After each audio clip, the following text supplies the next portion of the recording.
Hello good morning friends. Last લેક્ચરમાં આપણે સ્ટીરિયોકેમિસ્ટ્રીની અંદર સ્ટીરિયોકેમિસ્ટ્રીની અંદર આપણે જોયું હતું કે એક અસમ કાર્બન પરમાણુ, બે અસમ કાર્બન પરમાણુ અને બે કરતાં વધારે અસમ કાર્બન પરમાણુ ધરાવતા હોય એવા કાર્બનિક સંયોજનની પ્રકાશીય સમઘટકતા આપણે જોઈ ગયા હતા. બરાબર, જેની અંદર આપણે શું જોયું હતું તો કે પ્રકાશીય સમઘટકો જે છે, બરાબર, કોઈ પણ કાર્બનિક સંયોજન જે છે પ્રકાશ ક્રિયાશીલ છે કે નથી, બરાબર, અથવા તો છે તો તે કેટલા અસમ કાર્બન પરમાણુ ધરાવે છે એના ઉપર એના પ્રકાશીય સમઘટકો આધાર રાખે છે.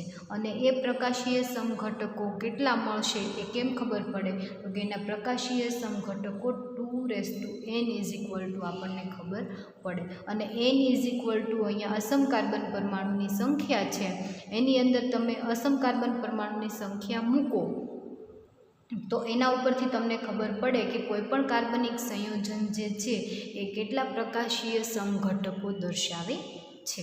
બરાબર, તો એ આપણે પ્રકાશીય સમઘટકતા જોઈ હતી.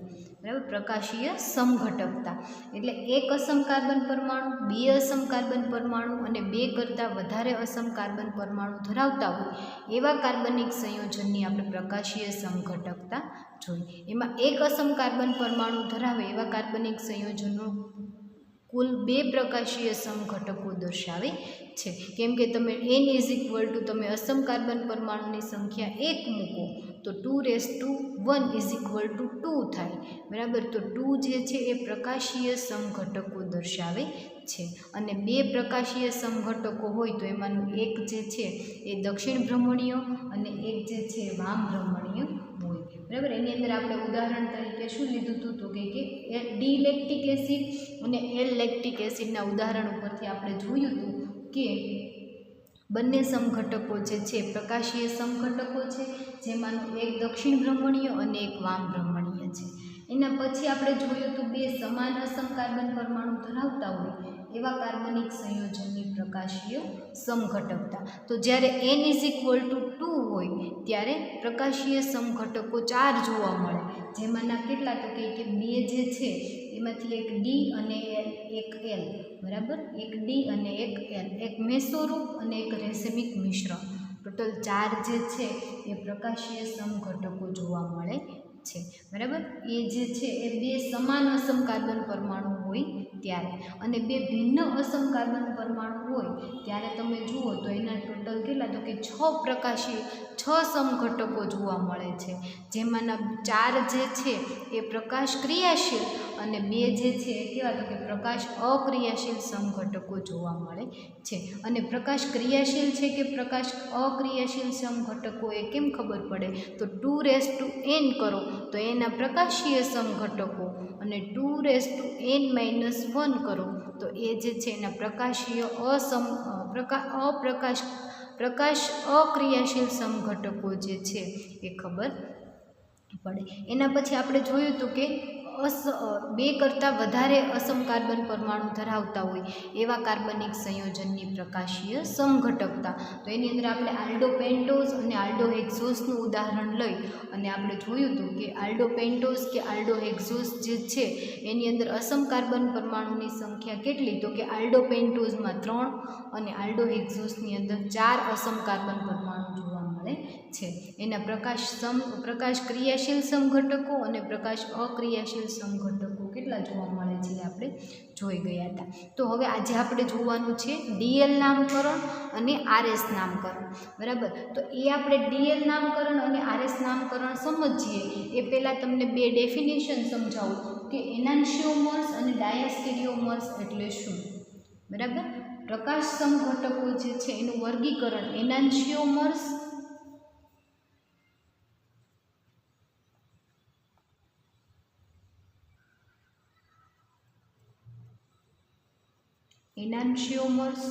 અને ડાયાસ્ટેરિયોમર્સ.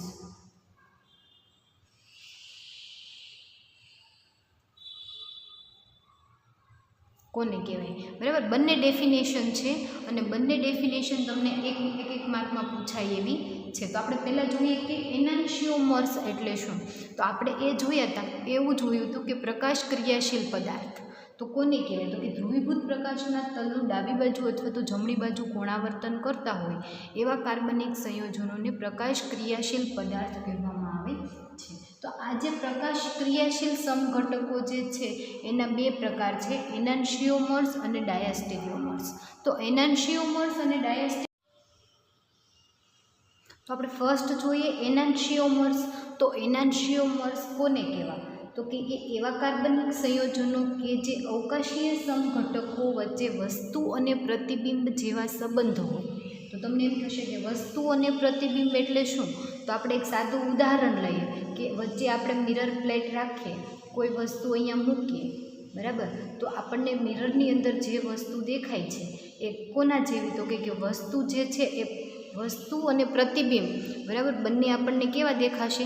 સરખા દેખાશે. તો આ જસ્ટ ઉદાહરણ તમને આપું છું કે કોઈ વચ્ચે તમે મિરર પ્લેટ રાખો અને મિરર પ્લેટ સામે કોઈ વસ્તુ તમે મૂકો અને એ વસ્તુ જેવું તમને પ્રતિબિંબ સામે દેખાય, બરાબર, તો એને વસ્તુ અને પ્રતિબિંબ વચ્ચે સંબંધ ધરાવે છે એવું કહી શકીએ છીએ, બરાબર. પરંતુ જ્યારે તમે એને એકબીજા ઉપર આધ્યારોપિત કરશો તો એ એકબીજા ઉપર આધ્યારોપિત થશે નહીં. તમને એક સાદું ઉદાહરણ આપું કે આપણા હાથ બંને જે છે, બરાબર, આપણા બંને હાથ જે છે એ એનાન્શિયોમર્સ છે, બરાબર. કેમ કે બંને વચ્ચે વસ્તુ, બંનેને તમે સામે રાખશો એટલે વસ્તુ અને પ્રતિબિંબ, તમારા બંને હાથ આમ તમે સામે કરીને જોઈ શકો છો કે તમે બંને હાથ સામસામા રાખશો એટલે બંને કેવા છે? તો કે વસ્તુ અને પ્રતિબિંબ જેવા છે.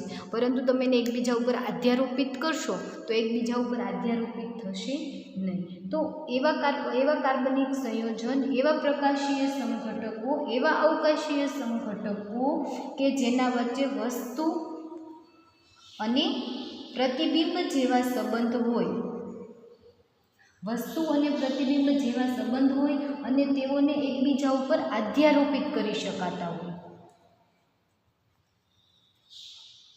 બરાબર. તો એવા પ્રકાશીય સમઘટકો જે છે એને પ્રતિબિંબી સમઘટકો કહેવામાં આવે છે. પ્રતિબિંબી સમઘટકો કહેવામાં આવે છે અથવા તો એને એનાન્શિયોમર્સ કહેવામાં આવે છે, બરાબર. ફરી વખત ડેફિનેશન સમજાવું કે એવા અવકાશીય સમઘટકો જેના વચ્ચે વસ્તુ અને પ્રતિબિંબ જેવા સંબંધ હોય પરંતુ એકબીજા ઉપર આધ્યારોપિત કરી શકાતા ન હોય, બરાબર, આધ્યારોપિત કરી શકાતા ન હોય તો એવા સમઘટકોને પ્રતિબિંબી સમઘટકો કહેવામાં આવે છે અથવા તો એને એનાન્શિયોમર્સ કહેવામાં આવે છે. અને એનાન્શિયોમર્સ જે છે એના ભૌતિક અને રાસાયણિક ગુણધર્મ જે છે, ભૌતિક અને રાસાયણિક ગુણધર્મો બંને કેવા છે? તો કે સરખા છે. ભૌતિક અને રાસાયણિક ગુણધર્મો એટલે કે એની ફિઝિકલ પ્રોપર્ટીઝ અને કેમિકલ પ્રોપર્ટીઝ સરખી છે અને ધ્રુવીભૂત પ્રકાશના તલ ઉપર એની અસર પણ કેવી છે? તો કે જુદી જુદી છે, બરાબર. એટલે કે ડેક્સ્ટ્રોઝ અને લીવોઝ, બરાબર, બંને હશે. હવે ફરી વખત ડેફિનેશન સમજાવું કે એવા અવકાશીય સમઘટકો આપણે કોનું જોઈએ છીએ? એનાન્શિયોમર્સનું. તો એવા અવકાશીય સમઘટકો કે જેના વચ્ચે વસ્તુ અને પ્રતિબિંબ જેવા સંબંધ હોય પરંતુ એકબીજા ઉપર આધ્યારોપિત કરી શકાતા ન હોય, બરાબર. તો એવા અવકાશીય સમઘટકો એકબીજાના પ્રતિબિંબી સમઘટકો કહેવાય અને એને એનાન્શિયોમર્સ કહેવામાં આવે છે. હવે એનાન્શિયોમર્સ જે છે એના ભૌતિક અને રાસાયણિક ગુણધર્મ જે છે એ સરખા છે પરંતુ ધ્રુવીભૂત પ્રકાશના તલ પ્રત્યેની એની વર્તણૂક જે છે એ અલગ અલગ છે. એટલે કે એક જે છે એ દક્ષિણ ભ્રમણીય છે અને એક વામ ભ્રમણીય છે, બરાબર. એનાન્શિયોમર્સ જે છે એમાંથી એક દક્ષિણ ભ્રમણીય એટલે કે ધ્રુવીભૂત પ્રકાશના તલનું જમણી બાજુ કોણાવર્તન કરશે અને એક વામ ભ્રમણીય એટલે કે ધ્રુવીભૂત પ્રકાશના તલનું કોણાવર્તન કઈ બાજુ? તો કે ડાબી બાજુ કરશે, બરાબર. એટલે એનાન્શિયોમર્સ જે છે એ ધ્રુવીભૂત પ્રકાશના તલનું એક જમણી બાજુ કોણાવર્તન કરશે અને એક જે છે કઈ બાજુ? તો કે ડાબી બાજુ કોણાવર્તન કરશે. તો એને એકબીજાના એનાન્શિયોમર્સ કહેવામાં આવે છે. હવે આપણે તમને અત્યારે મેં આનું ઉદાહરણ આપ્યું કે વસ્તુ અને પ્રતિબિંબ જેવા સંબંધ હોય, તો આપણા હાથના બંને પંજા જે છે એ કેવું છે તો કે વસ્તુ અને પ્રતિબિંબ. તમને એમના વચ્ચે મિરર પ્લેટ રાખો છો તો બંને કેવા લાગશે? સરખા લાગશે. આપણા બંને હાથ જે છે એ કેવા છે તો કે સરખા છે, બરાબર. આપણા આ જે બંને હાથ જે છે એ કેવા છે? સરખા છે. પરંતુ તમે એને એકબીજા ઉપર આવી રીતે આધ્યારોપિત કરશો તો એકબીજા ઉપર આધ્યારોપિત થશે નહીં, બરાબર.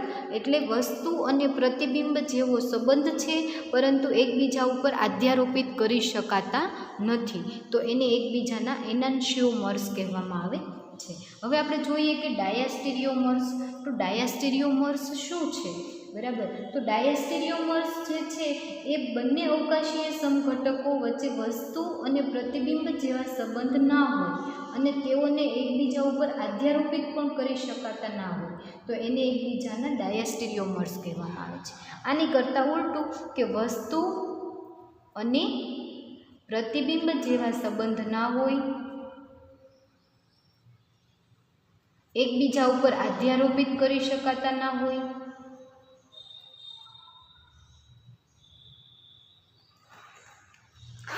વસ્તુ અને પ્રતિબિંબ જેવા સંબંધ ના હોય, એકબીજા ઉપર આધ્યારોપિત કરી શકાતા ના હોય અને બંને એકબીજાના પ્રતિબિંબી ના હોય, તો એને શું કહેવામાં આવે છે? ડાયાસ્ટેરિયોમર. આધ્યારોપિત કરી શકાતા ના હોય, વસ્તુ અને પ્રતિબિંબ જેવો સંબંધ ન હોય, તો એને કહેવામાં આવે છે ડાયાસ્ટેરિયોમર્સ.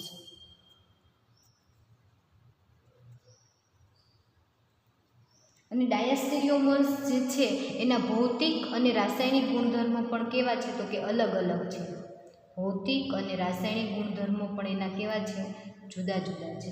એટલે ડાયાસ્ટેરિયોમર્સ કમ્પાઉન્ડ કોને કહેવામાં આવે તો કે એવા અવકાશીય સમઘટકો કે જેના વચ્ચે વસ્તુ અને પ્રતિબિંબ જેવો સંબંધ ન હોય, એકબીજા ઉપર આધ્યારોપિત કરી શકાતા ના હોય અને બંને જે છે એને વસ્તુ એકબીજાના પ્રતિબિંબી સમઘટકો ના હોય, તો એને એકબીજાના ડાયાસ્ટેરિયોમર્સ કહેવામાં આવે છે. અને ડાયાસ્ટેરિયોમર્સ કમ્પાઉન્ડ અવકાશીય સમઘટકો જે છે એના ભૌતિક અને રાસાયણિક ગુણધર્મો જે છે એ કેવા કહેવાય તો કે બંનેના અલગ અલગ છે. હવે તમને એક સિમ્પલ ઉદાહરણ આપું, બરાબર, કે alpha chloro beta hydroxy succinic acid.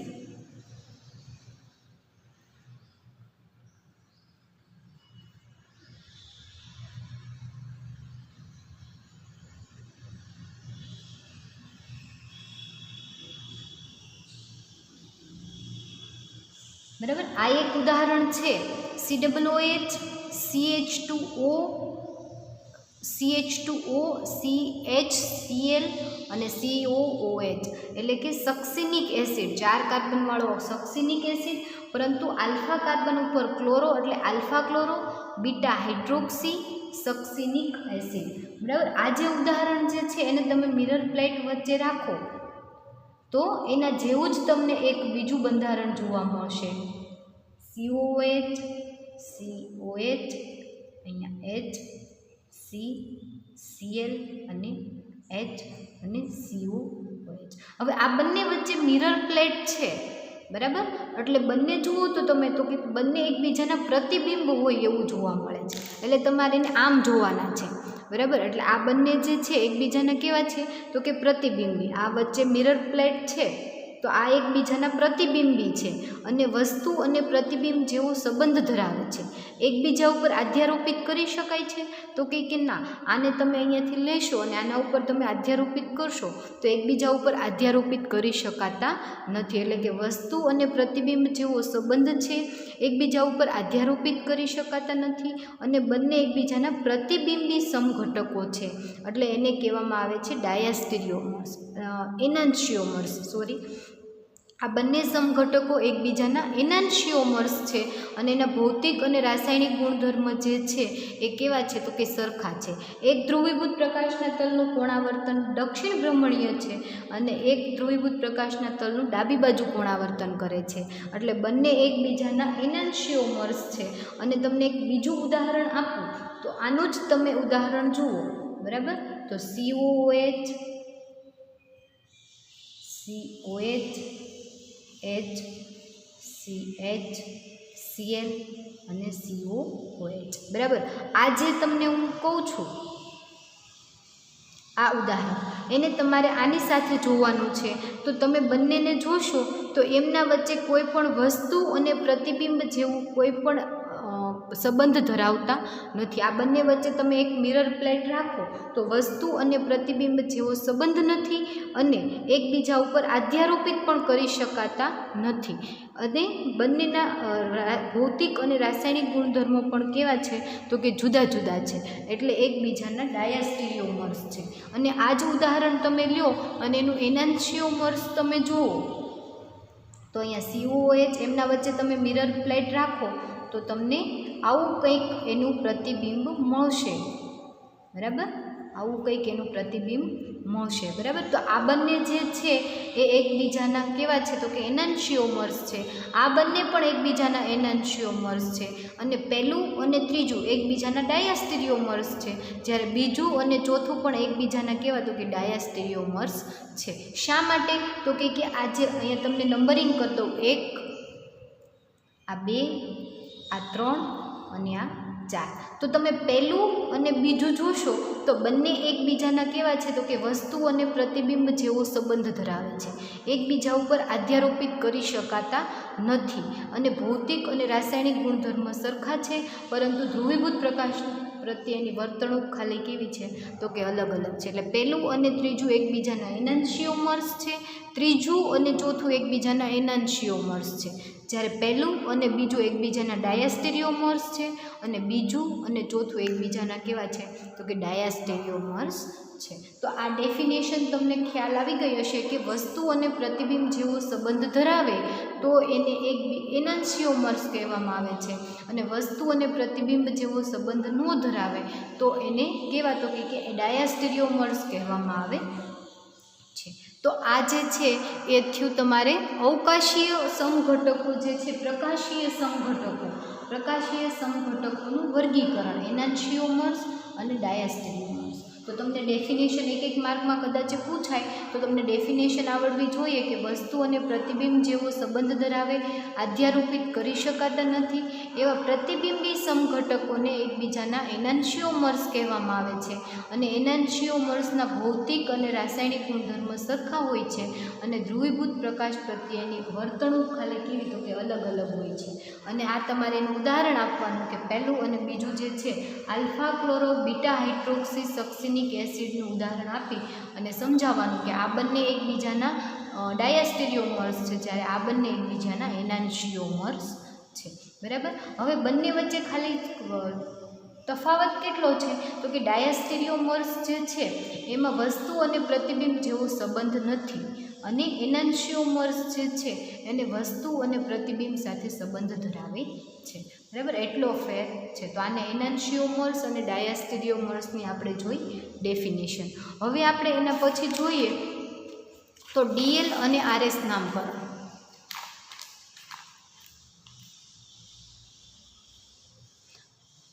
બરાબર, DL અને RS નામકરણ. તો તમને ખ્યાલ છે બરાબર કે કેપિટલ D અને સ્મોલ DL નામકરણ. હવે આપણે અહીંયા જે નામકરણની વાત કરીએ છીએ એ DL નામકરણની વાત કરીએ છીએ, નહીં કે સ્મોલ d અને સ્મોલ l. આની આપણે વાત કરતા નથી. સ્મોલ d અને સ્મોલ l શું બતાવે છે તો કે એ ધ્રુવીભૂત પ્રકાશના તલનું કોણાવર્તન દર્શાવે છે. જો ધ્રુવીભૂત પ્રકાશના તલનું જમણી બાજુ કોણાવર્તન થતું હોય તો એને દક્ષિણ ભ્રમણીય ડેક્સ્ટ્રોઝ કહેવામાં આવે છે. આને ડેક્સ્ટ્રોઝ કહેવાય. આ ડેક્સ્ટ્રોઝ નથી કે આ લિવોઝ નથી, દક્ષિણ ભ્રમણીય નથી કે વામ ભ્રમણીય નથી. બરાબર, આ જે સ્મોલ d અને સ્મોલ l આપણે જોયા હતા એ શું હતા તો કે દક્ષિણ ભ્રમણીય અને વામ ભ્રમણીય હતા. હવે આપણે કેપિટલ D અને કેપિટલ L નામકરણની વાત કરીએ છીએ. બરાબર, જ્યારે પ્રકાશીય સમઘટકતા આપણે ભણતા હતા ત્યારે મેં તમને સમજાવ્યું હતું કે દક્ષિણ ભ્રમણીય હોય તો ડેક્સ્ટ્રોઝ કહેવાય અને વામ ભ્રમણીય હોય તો એને લીવો કહેવાય, અને એને કે સ્મોલ d અને સ્મોલ l દ્વારા દર્શાવવામાં આવે છે. જ્યારે કેપિટલ D અને કેપિટલ L ની વાત કરવામાં આવે તો એ જે છે પ્રકાશીય સમઘટકોના વિન્યાસ દર્શાવે છે. શું દર્શાવે છે? વિન્યાસ. હવે વિન્યાસ શું છે એ આપણે સમજીએ. એ પ્રકાશ પ્રકાશીય સમઘટકોના વિન્યાસ દર્શાવે છે. ડી અને એલ સંજ્ઞા જે છે એ પ્રકાશીય સમઘટકોના વિન્યાસ દર્શાવે છે, પ્રકાશીય પરિભ્રમણ દર્શાવતા નથી. પરિભ્રમણ દર્શાવતા નથી. બરાબર, પ્રકાશીય પરિભ્રમણ દર્શાવતા નથી એટલે તમારે સ્મોલ ડી અને સ્મોલ એલને અત્યારે ભૂલી જવાનું છે. આપણે ફક્ત કેપિટલ ડી અને કેપિટલ એલની વાત કરીએ છીએ. તો હવે અહીંયા ધ્યાન રાખો કે કેપિટલ ડી અને કેપિટલ એલ જે છે એ સંજ્ઞાઓ શું બતાવે છે? પ્રકાશીય સમઘટકોના વિન્યાસ દર્શાવે છે. તે પ્રકાશીય સમઘટકતા દર્શાવતા નથી. કોઈ પણ પ્રકાશીય સમઘટક જે છે એ ડી વિન્યાસ ધરાવે છે કે એલ વિન્યાસ દર્શાવે છે. જો તમારે એ નક્કી કરવું હોય તો આપણે એક સાદું ઉદાહરણ લઈએ. બરાબર, ગ્લિસરાલ્ડિહાઇડ.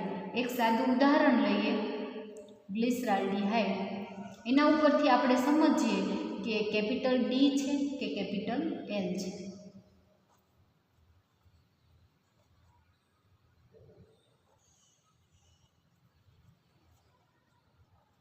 બરાબર, અહીંયા જે મેં તમને ઉદાહરણ આપ્યું છે એ આ ગ્લિસરાલ્ડિહાઇડ છે, પરંતુ કેપિટલ ડી ગ્લિસરાલ્ડિહાઇડ અને આ કેપિટલ એલ ગ્લિસરાલ્ડિહાઇડ.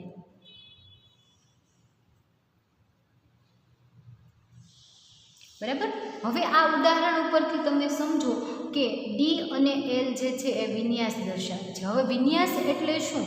તો કે કોઈ પણ અવકાશીય સમઘટક જે છે, બરાબર, એ ડી વિન્યાસ ધરાવે છે કે એલ વિન્યાસ દર્શાવે છે એ તમારે નક્કી કરવું હોય તો જો OH સમૂહ જે છે એ ગ્લિસરાલ્ડિહાઇડમાં અસમ કાર્બન પરમાણુ જે છે એની જમણી બાજુએ આવેલો હોય તો એને ડી ગ્લિસરાલ્ડિહાઇડ કહેવામાં આવે છે. અને OH ગ્રુપ છે એ અસમ કાર્બન પરમાણુ છે એની ડાબી બાજુએ આવેલો હોય તો એને એલ ગ્લિસરાલ્ડિહાઇડ, કેપિટલ એલ ગ્લિસરાલ્ડિહાઇડ કહેવામાં આવે છે. એટલે એ ધ્રુવીભૂત પ્રકાશના તલનું કોણાવર્તન તો દર્શાવશે જ, અસમ કાર્બન પરમાણુ છે એટલે, પરંતુ ડી અને એલ જે છે એ વિન્યાસ દર્શાવે છે. જો OH ગ્રુપ અસમ કાર્બન પરમાણુની જમણી બાજુએ આવેલો હોય તો એ ડી વિન્યાસ દર્શાવે છે અને OH ગ્રુપ અસમ કાર્બન પરમાણુની ડાબી બાજુએ આવેલો હોય તો એ એલ વિન્યાસ દર્શાવે છે. બરાબર, હવે ડી અને એલ તમને ખબર પડી ગઈ. કોઈ પણ ઉદાહરણ હોય, તમને બીજું ઉદાહરણ આપો, COOH, OH અને COOH.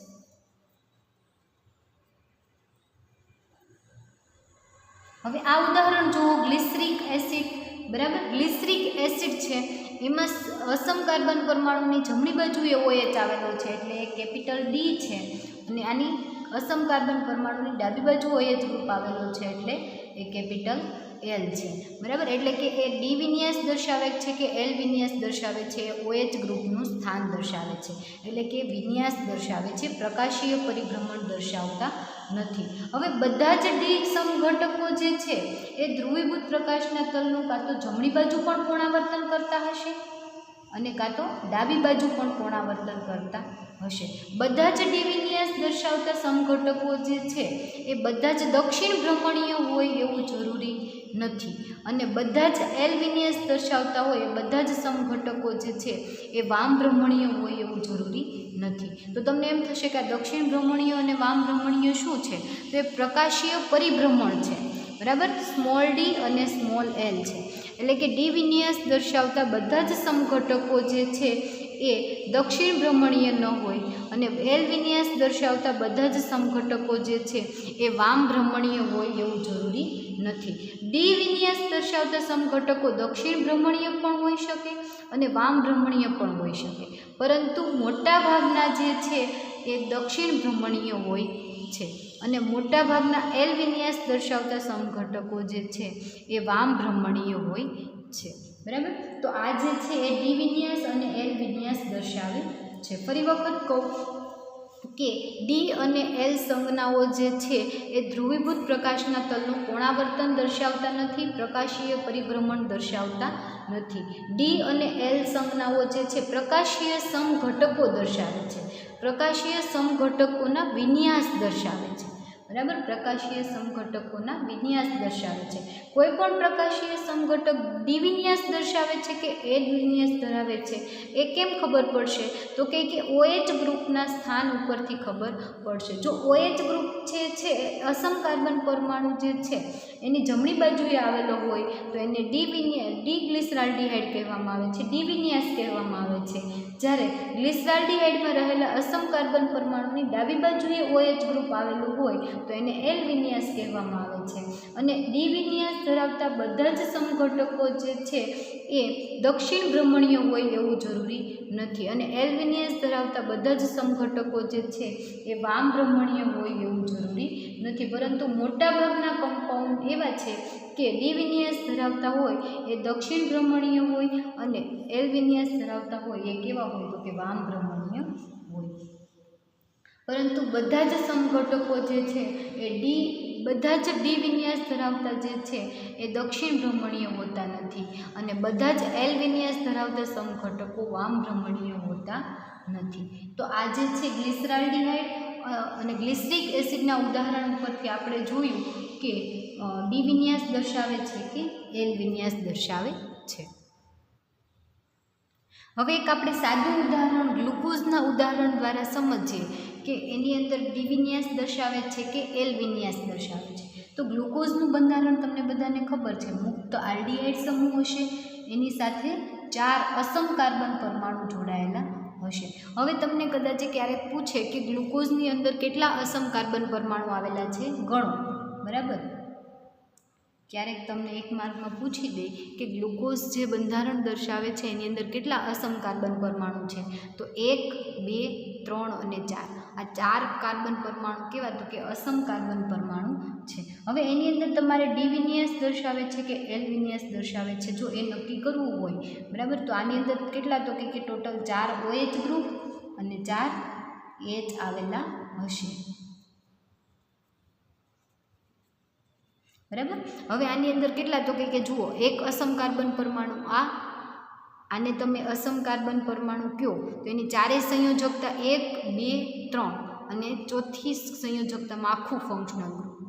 બરાબર, સેકન્ડ કાર્બન જુઓ તો એક કાર્બનની સંયોજકતામાં આટલું ફંક્શનલ ગ્રુપ, બીજી બાજુ એટલું, એક OH ગ્રુપ અને એક H. એના પછી જુઓ તો આ અને આ. એના પછીના કાર્બનની સંયોજકતા જુઓ તો CH2OH, એક OH, બીજો H અને એક સાઈડ આખું ફંક્શનલ ગ્રુપ. તો ટોટલ 4 અસમ કાર્બન પરમાણુ ગ્લુકોઝનો અણુ દર્શાવે છે. બરાબર, ક્યારેક તમને 1 માર્કમાં ક્વેશ્ચન પૂછી નાખે કે ગ્લુકોઝ કેટલા અસમ કાર્બન પરમાણુ ધરાવે છે, તો 4 અસમ કાર્બન પરમાણુ દર્શાવે છે. હવે આ ગ્લુકોઝ જે છે એ ડી છે કે એલ વિન્યાસ દર્શાવે છે એ કેમ ખબર પડશે? તો કે આ ગ્લુકોઝનો અણુ જે છે, બરાબર, આ ગ્લુકોઝનો અણુ જે છે એ ડી વિન્યાસ દર્શાવે છે કે એલ વિન્યાસ, તો એ આપણે જોવું હોય તો ફર્સ્ટ તો કે પહેલાં જોડાયેલા આલ્કોહોલ, બરાબર, પ્રાથમિક આલ્કોહોલિક સમૂહ, આ કેવો થશે? પ્રાથમિક આલ્કોહોલિક સમૂહ થશે. એનાથી તમે આગળ જાઓ, આગળ એટલે કે ઉપરની તરફ, નીચેથી તમે ઉપરની તરફ જાઓ એટલે પહેલા નંબરના કાર્બન અસમ કાર્બન ઉપર OH ગ્રુપ જો જમણી બાજુએ આવેલો હોય તો એને ડી ગ્લુકોઝ કહેવામાં આવે છે, અને પહેલા નંબરના અસમ કાર્બન ઉપર OH ગ્રુપ જો ડાબી બાજુએ આવેલો હોય તો એને એલ વિન્યાસ કહેવામાં આવે છે. એટલે કે ડી ગ્લુકોઝ દર્શાવે છે કે એલ ગ્લુકોઝ, તો એ ફર્સ્ટ નંબરનો અસમ કાર્બન પરમાણુ જે છે, પહેલા નંબરનો અસમ કાર્બન પરમાણુ કોને કહેવાય? તો કે પ્રાથમિક આલ્કોહોલિક સમૂહ OH ગ્રુપ જે છે ત્યાંથી તમે આગળ જાઓ એમ આગળની બાજુ જતાં પહેલાં અસમ કાર્બન પરમાણુ ઉપર OH ગ્રુપ જો જમણી બાજુએ આવેલો હોય તો એને ડી કહેવામાં આવે, અને OH ગ્રુપ ડાબી બાજુએ હોય તો એને એલ કહેવામાં આવે છે. અહીંયા OH ગ્રુપ કઈ સાઈડ તો કે જમણી બાજુએ આવેલો છે, એટલે ડી ગ્લુકોઝ છે, આ બંધારણ જે છે એ ડી ગ્લુકોઝનું બંધારણ છે. અને કુદરતમાંથી જે મળી આવતો ગ્લુકોઝ જે છે એ હંમેશા કેવો હોય? ડી ગ્લુકોઝ હોય. હજી તમને ખ્યાલ નહીં હોય, અમુક લોકો પ્રેક્ટિકલ કરીને આવ્યા હશે, અમુક લોકો 11th 12thમાં પ્રેક્ટિકલ નહીં કર્યા હોય, તો જે લોકોએ પ્રેક્ટિકલ નહીં કર્યા હોય એને હજી ખ્યાલ નહીં હોય, પરંતુ તમે જ્યારે કેમેસ્ટ્રી લેબની અંદર આવશો અને ફર્સ્ટ સેમની અંદર જે તમારે ઓર્ગેનિક પ્રેક્ટિકલ કરવાના છે સેમેસ્ટર 2માં, બરાબર, ઓર્ગેનિક પ્રેક્ટિકલ જે કરવાના છે એની અંદર તમે ગ્લુકોઝ જે છે યુઝ કરશો એટલે ત્યાં તમને ખ્યાલ આવી જશે કે ગ્લુકોઝ દક્ષિણ ભ્રમણીય છે કે વામ ભ્રમણીય છે, અથવા ડી ગ્લુકોઝ છે કે એલ ગ્લુકોઝ છે, બરાબર. તો જે આ OH ગ્રુપ જમણી બાજુએ આવેલો હોવાથી કેવો છે તો કે ડી ગ્લુકોઝ છે. ફરી એક વખત કહી દઉં કે કેપિટલ ડી અને કેપિટલ એલ જે છે એ પ્રકાશીય સમઘટકોના વિન્યાસ દર્શાવે છે. શું દર્શાવે છે? વિન્યાસ દર્શાવે છે. જ્યારે સ્મોલ ડી અને સ્મોલ એલ શું બતાવે છે? પ્રકાશીય પરિભ્રમણ દર્શાવે છે. પરિભ્રમણ દર્શાવે છે, બરાબર. એટલે ફરી એક વખત યાદ રાખી લેજો કે કેપિટલ ડી અને સ્મોલ ડીમાં શું ફેર છે, બરાબર. તો આ હતું DL નામકરણ. હવે આપણે આના પછીનો ક્વેશ્ચન જોઈએ RS નામકરણ, બરાબર. એના પછી આપણે જોઈએ RS નામકરણ.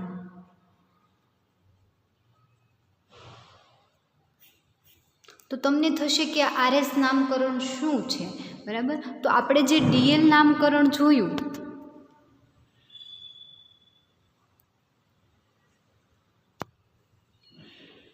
બરાબર, આપણે જે DL નામકરણ જોયું કે એ શું બતાવે છે તો કે વિન્યાસ દર્શાવે છે. એ વિન્યાસ દર્શાવે છે, બરાબર. તો કે OH ગ્રુપનું સ્થાન દર્શાવે છે. તો OH ગ્રુપનું સ્થાન જમણી બાજુ છે કે ડાબી બાજુ છે એ આપણને કઈ રીતે ખબર પડે તો કે ન ખબર પડે આમનામ, બરાબર. તો જ્યારે સ્મોલ ડી અને સ્મોલ એલ હોય, કોઈ બી પ્રકાશીય સમઘટક જે છે એ દક્ષિણ ભ્રમણીય છે કે વામ ભ્રમણીય છે એ તો આપણે પોલારીમીટરના સાધન વડે કહી શકીએ કે કોઈ પણ કમ્પાઉન્ડ જે છે દક્ષિણ ભ્રમણીય છે કે કમ્પાઉન્ડ વામ ભ્રમણીય છે. જો દક્ષિણ ભ્રમણીય હોય તો આપણે એને ડી કહી શકીએ અને વામ ભ્રમણીય હોય તો આપણે એને એલ કહી શકીએ, બરાબર. પરંતુ એ તો શું તો કે પ્રકાશીય સમઘટકતા, પ્રકાશ ક્રિયાશીલતા દર્શાવતા કમ્પાઉન્ડ જે છે એને આપણે ડી છે કે એલ છે એવું આપણે નિર્દેશ કરી શકીએ છીએ. પરંતુ જ્યારે વિન્યાસ દર્શાવતા હોય તો એની અંદર આપણે કેપિટલ ડી છે કે કેપિટલ એલ છે એ આપણે નિર્દેશ કરી શકતા નથી. તો એના માટે થઈ અને શું કર્યું તો કે ઈસવીસન 1951ની અંદર RS નામકરણ પદ્ધતિ લાગુ પાડવામાં આવી. તો એમાં શું કર્યું તો કે એમાં સિક્વન્સ એટલે કે નિયમ, અનુક્રમનો નિયમ, બરાબર. સિક્વન્સના નિયમ પ્રમાણે, અનુક્રમના નિયમ પ્રમાણે એમાં અનુક્રમનો નિયમ લાગુ પાડવામાં આવ્યો, સિક્વન્સનો નિયમ લાગુ પાડવામાં આવ્યો. શું કર્યું એમાં તો કે કોઈ પણ અસમ કાર્બન પરમાણુ દર્શાવતો હોય, કોઈ પણ અસમ કાર્બન પરમાણુ ધરાવતો હોય, ઈ કાર્બન જે છે એ તો કેટલી તો કે 4 સંયોજકતા જે છે એ 4 સંયોજકતામાં એની 4 સંયોજકતા ઉપર જુદા જુદા પરમાણુ અથવા તો સમૂહ ગોઠવાયેલા હશે, બરાબર. તો આ 4 જુદા જુદા પરમાણુ અથવા સમૂહ જે જોડાયેલા છે એ 4 જે છે એમાં સિક્વન્સનો નિયમ લાગુ પાડવાનો છે. અને સિક્વન્સના નિયમ પ્રમાણે જો તમે એને લાગુ પાડો અને સિક્વન્સના નિયમ પ્રમાણે એ સમઘડી દિશામાં રોટેટ થતું સમઘડી દિશામાં બતાવે તો એને તમારે R વિન્યાસ કહેવાનું છે, અને વિષમઘડી દિશામાં બતાવે તો એને તમારે S કહેવાનું છે. કઈ રીતે તમને ફરી વખત સમજાવું કે આ અસમ કાર્બન પરમાણુ ધરાવતો કાર્બન જે છે એની 4 સંયોજકતા ઉપર જુદા જુદા પરમાણુ અથવા તો સમૂહ છે. આ અસમ કાર્બન પરમાણુ છે એની સાથે બ્રોમિન, ક્લોરિન, ફ્લોરિન અને હાઇડ્રોજન. આ અસમ કાર્બન પરમાણુ છે એની સાથે ક્લોરિન, ફ્લોરિન, બ્રોમિન અને હાઇડ્રોજન આવી રીતે જોડાયેલા છે. તો એને R વિન્યાસ કેવો કે S વિન્યાસ કેવો તો કે જ્યારે અસમ કાર્બન પરમાણુ ધરાવતો હોય એ કાર્બન સાથે જ્યારે 4 પરમાણુ કે સમૂહ જોડાયેલા હોય ત્યારે 4 પરમાણુ અથવા તો સમૂહ જે છે એનો પરમાણુ ક્રમાંક પ્રમાણે અનુક્રમ આપવામાં આવે છે. એના પરમાણુ ક્રમાંક પ્રમાણે એને અનુક્રમ આપવાનો, અને એ અનુક્રમ જે છે એ 1, 2, 3 અને 4 એવી રીતે તમે અનુક્રમ આપો અને 1 થી 4 તરફ જાઓ તો એ દક્ષિણ તરફીય એટલે કે દક્ષિણ ભ્રમણીય તમને માલુમ પડે તો એ R વિન્યાસ દર્શાવે છે.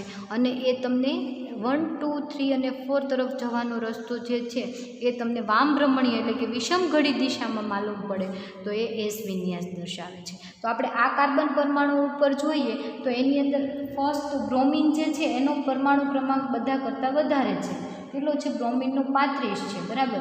એના પછી ક્લોરિન, તો ક્લોરિનનો કેટલો છે? તો કે 17. એના પછી ફ્લોરિન, તો ફ્લોરિનનો કેટલો છે? તો કે 9. અને એના પછી હાઇડ્રોજન, તો કે હાઇડ્રોજનનો 1. તો સૌથી પહેલાં ફર્સ્ટ નંબર કોને આપવાનો છે? તો કે જેનો પરમાણુ ક્રમાંક વધારે છે એને ફર્સ્ટ નંબર, એના પછી સેકન્ડ નંબર, એના પછી થર્ડ નંબર અને એના પછી મોલેક્યુલર વેઇટ જેનો ઓછો હોય એને ફોર્થ નંબર આપવાનો છે. એટલે આપણે અહીંયા બ્રોમિનને ફર્સ્ટ, પછી ક્લોરિનને સેકન્ડ, ફ્લોરિનને થર્ડ અને હાઇડ્રોજનને ફોર્થ, આવી રીતે નંબર આપીએ અને 1 થી 2, 2 થી 3 અને 3 થી 4 અને 4 થી 1 તરફ આપણે જઈએ આવી રીતે, તો એ જે છે એક સમઘડી દિશામાં એટલે કે ઘડિયાળની દિશામાં તમને માલુમ પડે છે, એટલે એ આર વિન્યાસ દર્શાવે છે. બરાબર. કઈ રીતે ખબર પડે? તો કે એના પરમાણુ ક્રમાંકના આધારે તમે એમાં વિન્યાસ નક્કી કરી શકો સિક્વન્સના નિયમ પ્રમાણે. બરાબર. સિક્વન્સના નિયમ પ્રમાણે શું કર્યું? તો કે જેનો પરમાણુ ક્રમાંક વધારે હોય એને તમારે ફર્સ્ટ નંબર આપવાનો, એના પછીનો પરમાણુ ક્રમાંક હોય એને સેકન્ડ નંબર આપવાનો, એના પછી હોય એને થર્ડ આપવાનો, એના પછી હોય એને ફોર્થ નંબર તમારે આપવાનો છે. અને 1, 2, 3 અને ફોર્થ તરફ તમે જાઓ અને તમને સમઘડી દિશામાં ઘડિયાળની દિશામાં રોટેટ થતું માલુમ પડે તો એ આર વિન્યાસ દર્શાવે છે. અને અહીંયા તમને ફર્સ્ટ, પછી ક્લોરિનને સેકન્ડ, ફ્લોરિનને થર્ડ, હાઇડ્રોજનને ફોર્થ, ફર્સ્ટથી સેકન્ડ તરફ, સેકન્ડથી થર્ડ તરફ, થર્ડથી ફોર્થ તરફ અને ફોર્થથી ફર્સ્ટ તરફ તમે જાઓ તો તમને એ કઈ ઘડી? તો કે વિષમ ઘડી દિશામાં, બરાબર, ઘડિયાળની વિરુદ્ધ દિશામાં તમને આ રોટેશન બતાય છે. એટલે કેવું? તો કે એસ વિન્યાસ દર્શાવે છે. તો કોઈ પણ અવકાશીય સમઘટક જે છે, કોઈ પણ સમઘટક જે છે આર વિન્યાસ દર્શાવે છે કે એસ વિન્યાસ દર્શાવે છે એ આપણે નક્કી કરી શકીએ. કઈ રીતે? તો કે જ્યારે તમે એની સાથે જોડાયેલા પરમાણુ અસમ કાર્બન પરમાણુ છે એટલે એની ચારેય સંયોજકતા ઉપર જુદા જુદા પરમાણુ અથવા સમૂહ જોડાયેલા હશે, એ પરમાણુ અથવા સમૂહ જે છે એનું તમારે પરમાણુ ક્રમાંકના આધારે અનુક્રમનો નિયમ લાગુ પાડી અને પરમાણુ ક્રમાંકના આધારે તમારે નંબરિંગ કરવાનું છે. અને એ નંબરિંગ તરફ તમે 1 થી 4 તરફ જાઓ તો તમને સમઘડી દિશામાં માલુમ પડે. સમઘડી એટલે કે ઘડિયાળની દિશામાં. ઘડિયાળની દિશા કઈ? તો કે જમણી બાજુ, બરાબર. અને વિષમ ઘડી એટલે કે ડાબી બાજુ. સમઘડી એટલે કે જમણી બાજુ એટલે કે ઘડિયાળની દિશામાં અને વિષમ ઘડી એટલે કે ડાબી બાજુ ઘડિયાળથી વિરુદ્ધ દિશામાં. જો સમઘડી દિશામાં માલુમ પડે તો એ આર વિન્યાસ દર્શાવે છે અને વિષમ ઘડી દિશામાં માલુમ પડે તો એ કયું? તો કે એસ વિન્યાસ દર્શાવે છે. એટલે કોઈ પણ અવકાશીય સમઘટક આર વિન્યાસ છે કે એસ વિન્યાસ એ આપણે જાણી શકીએ છીએ. અને આની અંદર જે આર અને એસ જે છે એ શું બતાવે છે? તો કે આર એટલે કે રેક્ટર્સ. રેક્ટર્સ એટલે અથવા તો તમે એને રાઈટ કહો કે રાઈટ એટલે કે જમણી બાજુ, બરાબર. રેક્ટર્સ આર સમઘડી દિશામાં અથવા તો તમે એને રાઈટ કહો. જ્યારે એસ શું બતાવે છે? તો કે સિનિસ્ટર. સિનિસ્ટર, બરાબર. એસ જે દર્શાવે છે એ સિનિસ્ટર છે અથવા તો તમે એને લેફ્ટ કહો, LEFT, બરાબર. એને લેફ્ટ કહો, સિનિસ્ટર કહો અથવા તો એસ કહો અથવા તો વિષમ ઘડી દિશામાં રોટેશન કહો, બરાબર. એટલે કે આર અને એસ અહીંયા શું બતાવે છે? રેક્ટર્સ અને સિનિસ્ટર ઉપરથી આર અને એસ નામ આવ્યું. અને રેક્ટર્સ અને સિનિસ્ટર શું બતાવે છે? તો કે રાઈટ સાઈડ અને લેફ્ટ સાઈડ. સિનિસ્ટર એટલે લેફ્ટ સાઈડ અને રાઈટ સાઈડ, પણ કોની? તો કે ઘડિયાળની રાઈટ સાઈડ. ઘડિયાળની રાઈટ સાઈડ એટલે કે સમઘડી દિશામાં અને ઘડિયાળની લેફ્ટ સાઈડ એટલે કે વિષમ ઘડી દિશામાં અનુક્રમ નંબર પ્રમાણે 1, 2, 3, 4 જે છે એ સમઘડી દિશામાં અને વિષમ ઘડી દિશામાં એના આધારે આર અને એસ જે છે એ વિન્યાસ દર્શાવે છે. અને જે તમને આ ઉદાહરણ અહીંયા દેખાય છે એની અંદર જે આ કાર્બન અસમ કાર્બન પરમાણુ છે એની સાથે જોડાયેલો ક્લોરિન પરમાણુ જે છે એને આપણે આવી રીતે દર્શાવવાનો છે. એની સાથે જોડાયેલો બ્રોમિન જે છે એને તમારે આવી રીતે બતાવવાનું છે. જ્યારે એની સાથે જોડાયેલો ફ્લોરિન પણ જે છે એને આવી રીતે દર્શાવવાનું છે. આ બ્રોમિન, આ ફ્લોરિન અને અહીંયા હાઇડ્રોજન. એટલે આવી રીતે તમે બતાવો એનો મિનિંગ એવો થાય છે કે અહીંયા હાઇડ્રોજન જે છે એ કાર્બનના સમતલમાં જ છે, બરાબર. કાર્બન જે છે એ જ સમતલમાં હાઇડ્રોજન આવેલું છે. જ્યારે ક્લોરિન પરમાણુ જે છે એની નીચે એટલે ક્યાં, તો કે અહીંયા કાર્બન છે, અહીંયા જે છે એની નીચે જે છે એ શું બતાવે છે, તો કે નીચે, એટલે આ પૃષ્ઠતલ તમને જે દેખાય છે એની નીચેના ભાગમાં કોણ છે, તો કે ક્લોરિન પરમાણુ છે. જ્યારે બ્રોમિન અને ફ્લોરિન જે છે એ ક્યાં, તો કે એની ઉપરની સાઈડ, બરાબર, એટલે કે સમતલની ઉપરની સાઈડ બતાવવામાં આવેલું છે, બરાબર. ઉપરની સાઈડ એટલે ક્યાં, તો કે કોઈ પણ તમારે એક ઉદાહરણને તમારે સેન્ટરમાં કાર્બન હોય એવું તમારે સમજવાનું, બરાબર. એટલે ત્રિપરિમાણની અંદર રચના બતાવવાની છે. આ ત્રિપરિમાણ, બરાબર. તમારે અહીંયા એક કોઈ બી કાર્બન છે એવું સમજવાનું, બરાબર. અહીંયા કાર્બન છે, એ જ પૃષ્ઠતલની અંદર હાઇડ્રોજન આવેલું છે, એની નીચેની બાજુ ક્લોરિન આવેલું છે અને એની ઉપરની બાજુ બે, તો કે કયા, તો કે બ્રોમિન અને ફ્લોરિન જે છે એની ઉપરના તલની અંદર આવેલા છે. એટલે આ જે કાર્બન પરમાણુ છે તમારે એને ત્રિપરિમાણની અંદર રચના બતાવવાની છે. એટલે આ ક્લોરિન પરમાણુ કાર્બનની નીચેના ભાગમાં આવેલો છે, જ્યારે બ્રોમિન અને ફ્લોરિન જે છે કાર્બનની ઉપરના ભાગમાં આવેલો છે અને હાઇડ્રોજન જે છે એ કાર્બનના સમતલની અંદર છે. એટલે આપણે એને ક્લોરિનને જે છે તૂટક લાઈન દ્વારા દર્શાવ્યું અને બ્રોમિન અને ફ્લોરિન જે છે એને આવી તીરની નિશાની દ્વારા દર્શાવ્યું અને હાઇડ્રોજનને સીધી લાઈન દ્વારા આપણે દર્શાવેલું છે, બરાબર. એટલે તમને એના ઉપરથી ખ્યાલ આવી ગયો હશે કે આર અને એસ વિન્યાસ શું બતાવે છે, તો કે પ્રકાશીય પરિભ્રમણ દર્શાવે. આર અને એસ જે છે એ વિષમઘડી કે સમઘડી દિશાની અંદર શું બતાવે છે, તો કે પરમાણુ ક્રમાંક જે છે એનું વિન્યાસ દર્શાવે છે, બરાબર. તો આ હતું તમારે આર અને એસ વિન્યાસ, આર અને એસ નામકરણ, બરાબર. અથવા તો એને તમે આર અને એસ વિન્યાસ કહો.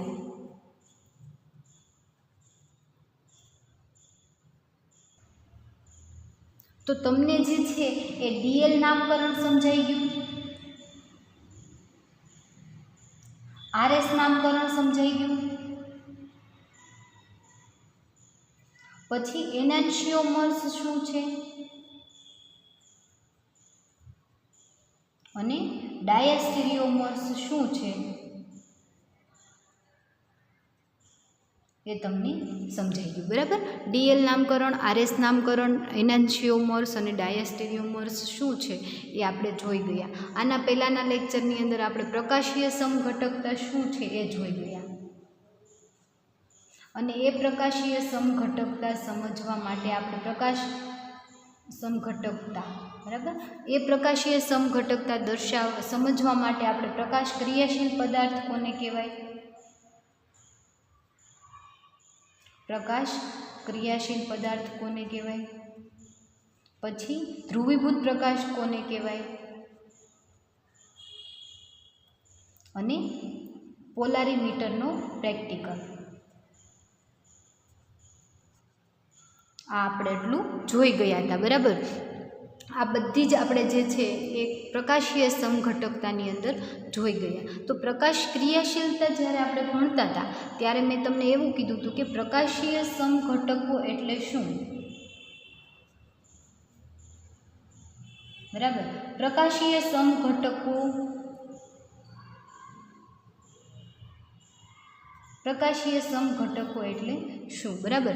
આ ત્યારે આપણે ભણ્યા હતા ત્યારે મેં તમને એવું કીધું હતું કે એવા કાર્બનિક સંયોજનો કે જે ધ્રુવીભૂત પ્રકાશના તલનું કોણાવર્તન દર્શાવતા હોય, બરાબર. શું કરતા હોય, તો કે ધ્રુવીભૂત પ્રકાશના તલનું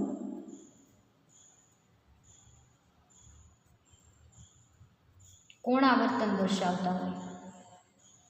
તો આ કોણાવર્તન જે છે એ જમણી બાજુ પણ હોય અને ડાબી બાજુ પણ હોય. મેં ત્યારે તમને એવું કીધું હતું કે જો જમણી બાજુ કોણાવર્તન દર્શાવે તો એને ડેક્સ્ટ્રોઝ પ્લસ સંજ્ઞા દ્વારા દર્શાવાય અને એ કેવા હોય, તો કે જમણી બાજુ કોણાવર્તન દર્શાવતા હોય એટલે દક્ષિણ ભ્રમણીય હોય, બરાબર. દક્ષિણ ભ્રમણીય ડી ડેક્સ્ટ્રોઝ અથવા તો પ્લસ સંજ્ઞા દ્વારા દર્શાવો, અથવા તો વામ ભ્રમણીય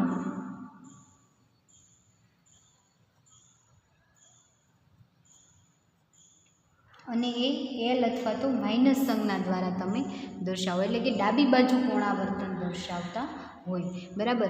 પ્રકાશીય સમઘટકો જે છે કોને કહેવાય? તો કે એવા કાર્બનિક સંયોજનો, એવા પ્રકાશીય સમઘટકો કે જે ધ્રુવીભૂત પ્રકાશના તલનું કોણાવર્તન દર્શાવતા હોય તો એને તમે શું કહી શકો? તો કે પ્રકાશીય સમઘટકો કહી શકો. અને પ્રકાશીય સમઘટકો બે પ્રકારના હોય, દક્ષિણ ભ્રમણીય અને વામ ભ્રમણીય. જો ધ્રુવીભૂત પ્રકાશના તલનું કોણાવર્તન જમણી બાજુ કરે તો તમે એને ડેક્સ્ટ્રોઝ કહો, અને ધ્રુવીભૂત પ્રકાશના તલનું કોણાવર્તન ડાબી બાજુ કરે તો તમે એને વામ ભ્રમણીય કહો. એની અંદર આપણે ઉદાહરણ તરીકે લેક્ટિક એસિડના ઉદાહરણ પરથી આપણે સમજ્યા હતા, બરાબર, કે ડી લેક્ટિક એસિડ અને એલ લેક્ટિક એસિડ, બરાબર. તો ફરી વખત આજે આપણે એક ઉદાહરણ સાથે જોઈ લઈએ, બરાબર, કે લેક્ટિક એસિડ જે છે એ લેક્ટિક એસિડમાં રહેલો અસમ કાર્બન પરમાણુ જે છે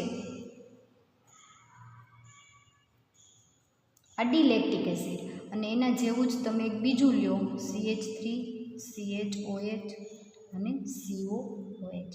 આ અસમ કાર્બન પરમાણુ, આ પણ અસમ કાર્બન પરમાણુ ધ્રુવીભૂત પ્રકાશના તલનું કોણાવર્તન જમણી બાજુ કરશે, એટલે આપણે એને દક્ષિણ ભ્રમણીય ડી અથવા તો પ્લસ સંજ્ઞા દ્વારા દર્શાવીએ, અને ધ્રુવીભૂત પ્રકાશના તલનું કોણાવર્તન ડાબી બાજુ કરે તો એને એલ અથવા તો માઇનસ સંજ્ઞા દ્વારા આપણે દર્શાવીએ, બરાબર. તો મેં તમને અત્યારે ફરી વખત આ રિવિઝન શા માટે કરાવ્યું કે દક્ષિણ ભ્રમણીય છે અથવા તો વામ ભ્રમણીય છે, કે ધ્રુવીભૂત પ્રકાશના તલનું કોણાવર્તન જમણી બાજુ કરે તો એને દક્ષિણ ભ્રમણીય કહેવાય, અને ધ્રુવીભૂત પ્રકાશના તલનું કોણાવર્તન ડાબી બાજુ કરે તો એને વામ ભ્રમણીય કહેવાય. હવે આપણે જોવાનું છે રેસેમિક મિશ્રણ, બરાબર. રેસેમિક મિશ્રણ અથવા તો એને તમે કહો રેસેમાઇઝેશન, બરાબર. રેસેમાઇઝેશન અથવા તો રેસેમિક મિશ્રણ કોને કહેવાય એની આપણે ડેફિનેશન જોવાની છે, બરાબર. ડેફિનેશન જોવાની છે તમારે રેસેમિક મિશ્રણ અથવા તો રેસેમાઇઝેશન.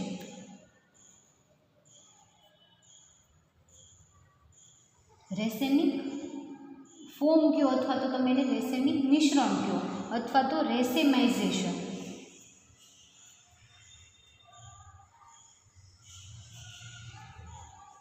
બરાબર. રેસેમાઇઝેશન કોને કહેવાય? રેસેમિક મિશ્રણ કોને કહેવાય?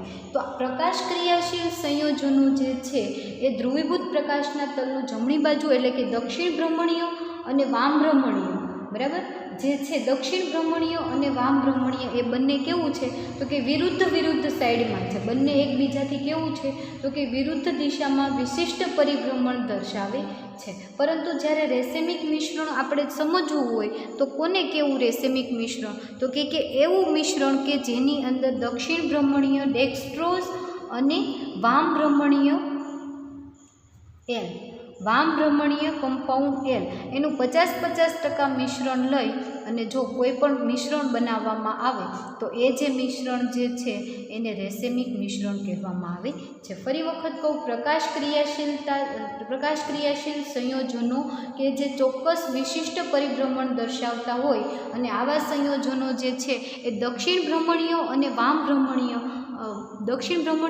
ભ્રમણીય બંને સાઈડ જે છે એ કોણાવર્તન દર્શાવતા હોય તો એવા પ્રકાશીય સમઘટકોનું તમે 50-50% પ્રમાણ લઈ અને તમે એનું મિશ્રણ બનાવો તો એ જે મિશ્રણ બને એને શું કહેવાય? તો કે રેસેમિક મિશ્રણ કહેવામાં આવે છે. અને આ ઘટના જે છે બનાવવાની ઘટના એને રેસેમાઇઝેશન કહેવામાં આવે છે. જ્યારે તમે આવું કરશો કે 50% ડી કમ્પાઉન્ડ અને 50% એલ કમ્પાઉન્ડ, બરાબર, એટલે કે 50% દક્ષિણ ભ્રમણીય અને 50% વામ ભ્રમણીય આ બંનેનું તમે મિશ્રણ કરી અને જ્યારે ડીએલ મિશ્રણ બનાવો છો તો એ ડીએલ મિશ્રણ જે છે એ પ્રકાશ અક્રિયાશીલ છે. કેવું છે? પ્રકાશ અક્રિયાશીલ છે. શા માટે એ સમજાવું તમને. પ્રકાશ અક્રિયાશીલ છે, બરાબર. હવે જે છે એ દક્ષિણ ભ્રમણીય પદાર્થ જે છે એ ધ્રુવીભૂત પ્રકાશના તલનું કોણાવર્તન જમણી બાજુ કરશે, તો વામ ભ્રમણીય જે કમ્પાઉન્ડ છે એ ધ્રુવીભૂત પ્રકાશના તલનું કોણાવર્તન કઈ બાજુ? તો કે ડાબી બાજુ કરશે. હવે તમે કોઈ પણ એક વ્યક્તિ જે છે અહીંયા વચ્ચે ઊભો છે, બરાબર, સેન્ટરમાં આ વ્યક્તિ ઊભો છે, એના કમરે દોયડું બાંધેલું છે, બરાબર. હવે એના કમરે દોયડું બાંધેલું હોય, એક બાજુ એને જમણી બાજુ ખેંચે, એક વ્યક્તિ એને ડાબી બાજુ ખેંચે, એક વ્યક્તિ જમણી બાજુ ખેંચે, એક વ્યક્તિ ડાબી બાજુ ખેંચે. બંને સાઈડથી માનો કે તમે 50-50% બળ લગાડો છો. જેટલું આ સાઈડથી ખેંચે છે એટલું જ આ સાઈડથી ખેંચે, તો પરિણામે આ વ્યક્તિ ક્યાં ઊભો રહેશે? તો કે સેન્ટરમાં ઊભો રહેશે, બરાબર. નહીં તો આમ ખસે કે નહીં તો આમ ખસે, કેમ કે એને બંને બાજુથી કેવું બળ લગાડવામાં આવે છે? સરખું બળ લગાડવામાં આવે છે. તો જ્યારે તમે આવું ડી અને એલનું મિશ્રણ સંયોજન બનાવશો તો શું થશે? તો કે એ ધ્રુવીભૂત પ્રકાશના તલનું એક પણ બાજુ કોણાવર્તન કરશે નહીં. એટલે કે દક્ષિણ ભ્રમણીય કમ્પાઉન્ડ હતો અને વામ ભ્રમણીય કમ્પાઉન્ડ હતો, એ બંને જે છે એમાંથી તમે ડીએલ મિશ્રણ બનાવ્યું એટલે એ ધ્રુવીભૂત પ્રકાશના તલનું કોણાવર્તન કરતો નથી અને પરિણામે એક કમ્પાઉન્ડ કેવો? તો કે પ્રકાશ અક્રિયાશીલ બની જાય છે. કેવો? તો કે પ્રકાશ અક્રિયાશીલ, એનું કોણાવર્તન કેવું થઈ જાય છે? શૂન્ય કોણાવર્તન થઈ જાય છે. નહીં તો એ જમણી બાજુ કોણાવર્તન બતાવે કે નહીં તો એ ડાબી બાજુ કોણાવર્તન બતાવે, ફક્ત અને ફક્ત એ કમ્પાઉન્ડ પ્રકાશ અક્રિયાશીલ બની જશે. તો જે આ પ્રકાશ ક્રિયાશીલમાંથી પ્રકાશ અક્રિયાશીલ પદાર્થ બનાવવાની ઘટના જે છે, પ્રકાશ ક્રિયાશીલમાંથી પ્રકાશ અક્રિયાશીલ પદાર્થ બનાવવાની જે ઘટના છે એ ઘટનાને રેસેમાઇઝેશન કહેવામાં આવે છે. શું કહેવામાં આવે છે? રેસેમાઇઝેશન. અને ગુજરાતીમાં એને રેસેમીકરણ કહેવામાં આવે છે, બરાબર. શું કહેવામાં આવે છે ગુજરાતીમાં? રેસેમીકરણ કહેવામાં આવે છે. અને જે આ કમ્પાઉન્ડ બને છે એ મિશ્રણને ડીએલ મિશ્રણ જે છે એને રેસેમિક મિશ્રણ અને આ ઘટનાને રેસેમીકરણ કહેવામાં આવે છે.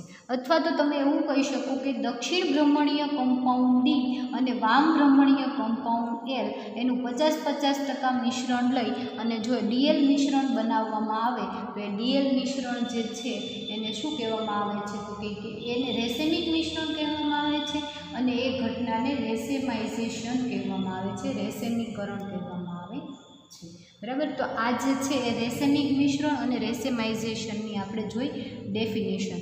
ક્યારેક તમને 1 માર્કમાં કે 2 માર્કમાં પૂછી નાખે કે રેસેમીકરણ એટલે શું, રેસેમાઇઝેશન સમજાવો, તો તમને આ સમજાવતા આવડવું જોઈએ કે રેસેમીકરણ કોને કહેવાય અને રેસેમાઇઝેશન કોને કહેવાય, બરાબર. તો અત્યાર સુધીનું આપણે જે કંઈ જોયું એ આપણે ફરી વખત એક નજર કરી લઈએ કે અત્યાર સુધી આપણે કેટલું જોયું. તો ફર્સ્ટ તો આપણે જોયું હતું કે અવકાશ રસાયણ વિજ્ઞાન એટલે શું?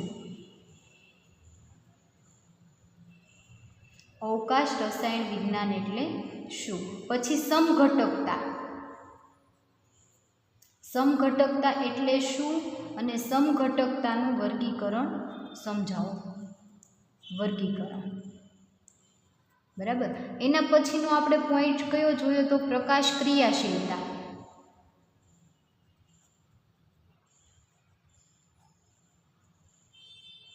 એના પછી ધ્રુવીભૂત પ્રકાશ અને એના આધારે પોલારીમીટરનો પ્રેક્ટિકલ, બરાબર. એટલા પોઈન્ટ આપણે પ્રકાશ સમઘટકતાની અંદર જોયા હતા. પછી પ્રકાશ ક્રિયાશીલતા તો કે પ્રકાશીય સમઘટકો, એક અસમ કાર્બન પરમાણુ,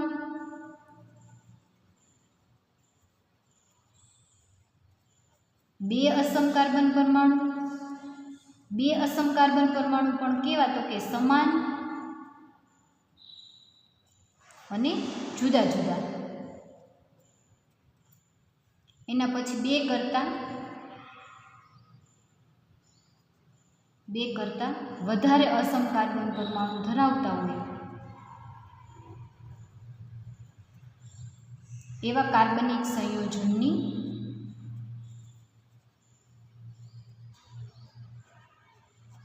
પ્રકાશીય સમઘટકતા આપણે જોઈ, બરાબર. તો આટલા પોઈન્ટ આપણે ગયા લેક્ચરમાં જોયા. આજે આપણે જોયું એનાન્શિયોમર્સ,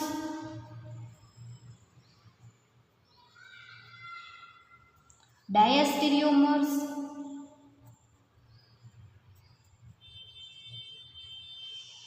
ડીએલ નામકરણ, આરએસ નામકરણ અને એના પછી આપણે જોયું રેસેમિક મિશ્રણ